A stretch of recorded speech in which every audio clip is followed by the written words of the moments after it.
10년 전, 20년 전 사진으로 현재를 숨기고 있지는 않나요? 우리 부서에도 신규 직원이 들어왔다. 남자 둘, 여자 둘, 20대 네, 다소곳이 앞으로 손을 모은 네 사람은 낯선 사무실 환경에 긴장해 있었다. 제복처럼 모나미 볼펜처럼 검은색과 흰색으로 깔 맞춤을 하고 왔다. 물론 며칠이 지나면 그들은 언제 그랬냐는 듯 모나미 볼펜을 벗어던지고 조금은 자유롭게 출근을 할 것이다. 한 달이 지났을까? 조원들에게서 하나둘 쪽지가 오기 시작했다. 홍길동 직원 어때? 잘생겼어? 홍길동 직원 잘생겼다는 소문이 있던데 누구 소개해줄까? 우리 사무실에 아주 잘생긴 남자 직원이 배치됐다는 소문이 파다했다. 그래서인지 내부 메신저로 오네 쪽지, 소개해주겠다는 쪽지, 실물도 사진과 같냐는 쪽지가 당도했다. 그들은 모두 신규 직원의 조직도 사진을 보고 미남이라는 최종 평가를 마친 상태였다. 잘생겼다? 란 말은 개인 취향의 문제도 있기에 진짜 잘생겼다 그렇게 말해줬다. 며칠이 지나지 않아 다른 부서 직원들이 사무실을 방문하기 시작했다. 그들은 사무실 밖에서 신규 직원의 사진을 확인하고 실물을 찾아 들어왔다.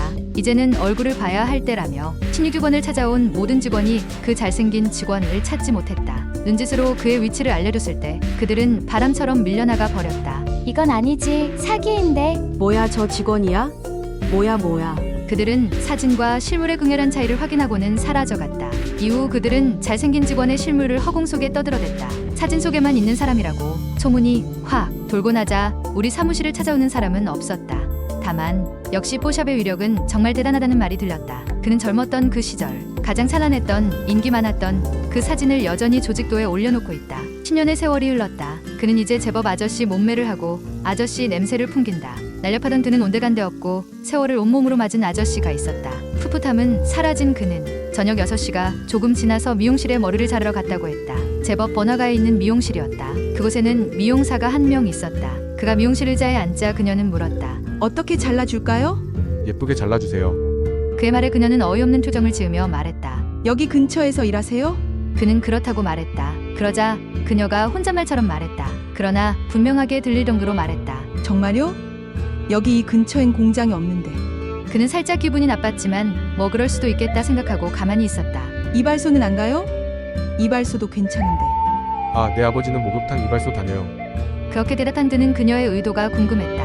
오지 말라는 것인가? 그녀의 의도는 뭐였을까? 블루클럽은 안 가요?